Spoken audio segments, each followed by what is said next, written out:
श्री भागवत सुधा सागर शुक सागर भगवान वेदव्यास की श्रीमद् भागवत 12 स्कंदों की सरल हिंदी व्याख्या श्लोकांक सहित गीता प्रेस गोरखपुर। आप सुन रहे हैं श्रीमद् भागवत का छठा अध्याय नारद जी के पूर्व चरित्र का शेष भाग। श्री सूजी कहते हैं, शौनक जी, देव ऋषि नारद के जन्म और साधना की बात सुनकर सत्यवती नंदन भगवान श्री व्यास जी ने उनसे फिर ये प्रश्न किया। श्री व्यास जी ने नारद जी से पूछा कि नारद जी, जब आपको ज्ञानोपदेश करने वाले महात्मा गण चले गए तब आपने क्या किया? उस समय तो आपकी अवस्था बहुत छोटी थी। स्वायुंभ आपकी शेष आयु किस प्रकार व्यतीत हुई और मृत्यु के समय आपने किस विधि से अपने शरीर का परित्याग किया? देव ऋषि, काल तो सभी वस्तुओं को नष्ट कर देता है, उसने आपकी इस पूर्व कल्प की समृद्धि का कैसे नाश नहीं किया? तो व्यास जी को उत्तर देते हुए श्री नारद जी ने कहा, मुझे ज्ञान उपदेश करने वाले महात्मा गण जब चले गए तब मैंने इस प्रकार अपना जीवन व्यतीत किया।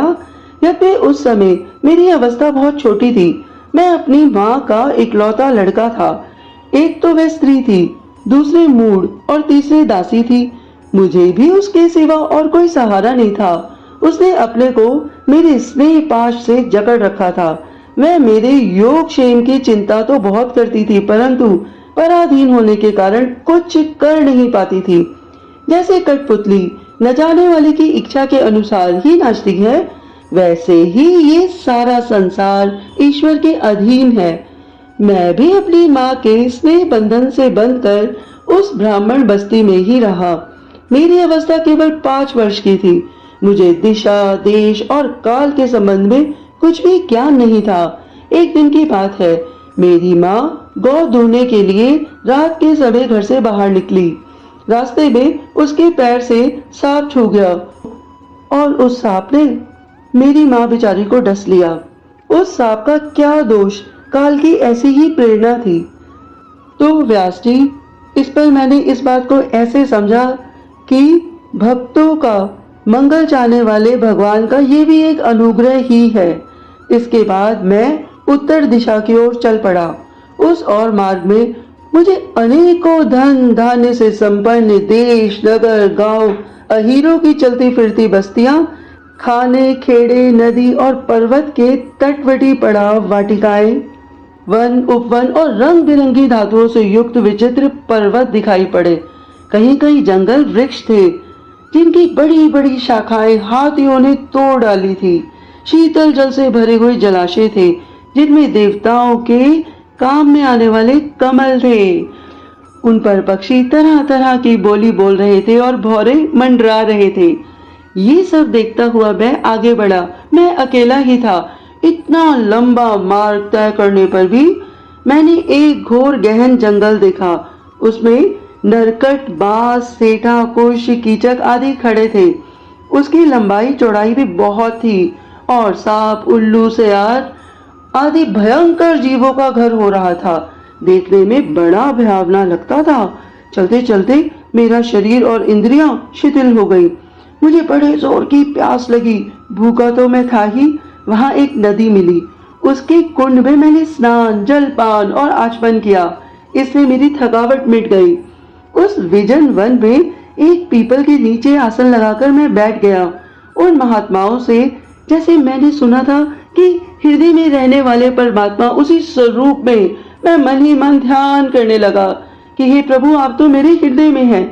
भक्ति भाव से वशीकृत चित्त द्वारा भगवान के चरण कमलों का ध्यान करते ही भगवत प्राप्ति की उत्कट लालसा से मेरे नेत्रों में आंसू छल छलाए और हृदय में धीरे धीरे भगवान प्रकट हो गए। व्यास जी, उस समय प्रेम भाव के अत्यंत उद्रेक से मेरा रोम रोम पुलकित हो उठा। हृदय अत्यंत शांत और शीतल हो गया। उस आनंद की बाढ़ में मैं ऐसा डूब गया कि मुझे अपना और ध्येय वस्तु का तनिक भी भान न रहा। भगवान का वह अनिवर्चनीय रूप समस्त शोकों का नाश करने वाला और मन के लिए अत्यंत लुभावना था। सहसा उसे ना देखकर मैं बहुत ही विकल हो गया और अनमना सा होकर आसन से उठ खड़ा हुआ।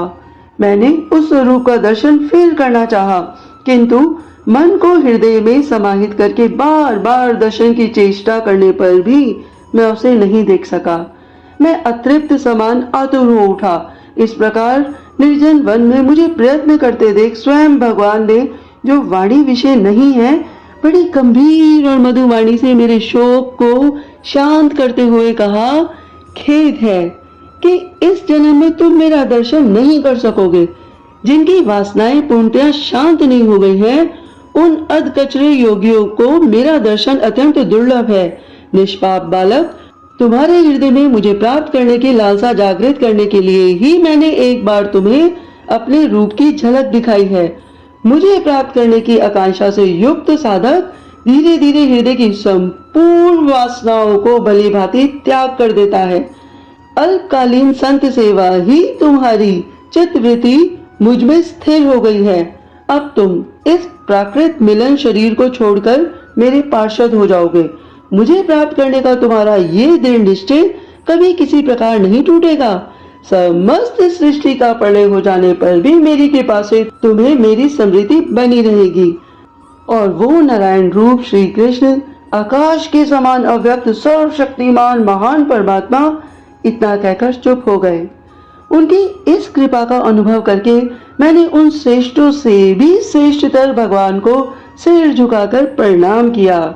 तभी से मैं लज्जा संकोच छोड़कर भगवान के अत्यंत रहस्यमय और मंगलमय मधुर नामों और लीलाओं का कीर्तन और स्मरण करने लगा। सप्रहा और मद मत्सर मेरे हृदय से पहले ही निर्वृत्त हो चुके थे। अब मैं आनंद से काल की प्रतीक्षा करता हुआ पृथ्वी पर विचरने लगा। व्यास जी, इस प्रकार भगवान की कृपा से मेरा हृदय शुद्ध हो गया, आसक्ति मिट गई और मैं कृष्ण पारायण हो गया। कुछ समय बाद जैसे एकाएक बिजली कौन जाती है, वैसे ही अपने समय पर मेरी मृत्यु आ गई। मुझे शुद्ध भगवत पार्षद शरीर प्राप्त होने का अवसर आने पर प्रारब्ध कर्म समाप्त हो जाने के कारण पार्श्व भौतिक शरीर नष्ट हो गया। कल्प के अंत में जिस समय भगवान नारायण एकावर्ण प्रलयकालीन समुद्र के जल में शयन करते हैं, उस समय उनके हृदय में ब्रह्मा जी का जब प्रवेश करने लगे, तब उनके श्वास के साथ मैं भी उनके हृदय में प्रवेश कर गया। एक सहस्र चतुर्युगी बीत जाने पर जब ब्रह्मा जगे, तब उन्होंने सृष्टि करने की इच्छा की। तब उनकी इंद्रियों से मरीचि आदि ऋषियों के साथ मैं भी प्रकट हो गया। तभी से मैं भगवान की कृपा से वैकुंठ आदि में और तीनों लोकों में बाहर और भीतर बिना रोक टोक विचरण किया करता हूँ। मेरे जीवन का व्रत भगवत जन अखंड रूप से चलता रहता है। भगवान की दी हुई इस स्वर भ्रम से विभूषित वीणा पर तान छेड़कर मैं उनकी लीलाओं का गान करता हुआ सारे संसार में विचरता हूँ। जब मैं उनकी लीलाओं का गान करने लगता हूँ, तब वह प्रभु जिनके चरण कमल समस्त तीर्थों के उद्गम स्थान है और जिनका यशोगान मुझे बहुत ही प्रिय लगता है, बुलाए हुए की भांति तुरंत मेरे हृदय में आकर दर्शन दे देते हैं। जिन लोगों का चित्त निरंतर विषय भोगों की कामना से आतुर हो रहा है, उनके लिए भगवान की लीलाओं का कीर्तन संसार सागर से पार जाने का जहाज है। ये मेरा अपना अनुभव है। काम और लोभ की चोट से बार बार घायल हुआ हृदय श्री कृष्ण की सेवा से जैसे प्रत्यक्ष शांति का अनुभव करता है। यम नियम आदि योग मार्गों से वैसी शांति नहीं मिल सकती। व्यास जी, आप निष्पाप हैं। आपने मुझसे जो कुछ पूछा था वह सब अपने जन्म और साधना रहस्य तथा आपकी आत्मदृष्टि का उपाय मैंने बतला दिया है। श्री सूची कहते हैं, शौनकादि ऋषियों, देव ऋषि नारद ने व्यास जी से इस प्रकार कहकर जाने की अनुमति ली और वीणा बजाते हुए स्वच्छंद विचरण करने के लिए वह चल पड़े। आहा, ये देव ऋषि नारद धन्य हैं, क्योंकि ये शांत पाणी भगवान की कीर्ति को अपनी वीणा पर गा गा कर स्वयं तो आनंद मगन होते ही हैं, साथ साथ इस त्रिताप तख्त जगत को भी आनंदित करते रहते हैं। तो अभी हमने सुना था छठा अध्याय और अब हम सुनेंगे 7वां अध्याय, अश्वत्थामा द्वारा द्रौपदी के पुत्रों को मारा जाना और अर्जुन के द्वारा अश्वत्थामा का मान मर्दन। हम सुनेंगे आगे। आप सभी लोगों ने श्रीमद् भागवत का 6वां अध्याय बहुत ही प्रेम पूर्वक सुना। आपके अंदर बैठी आत्मा, आपकी ऊर्जा शक्ति को मेरा बारंबार प्रणाम है। भगवान श्री हरि आप सभी का मंगल करें।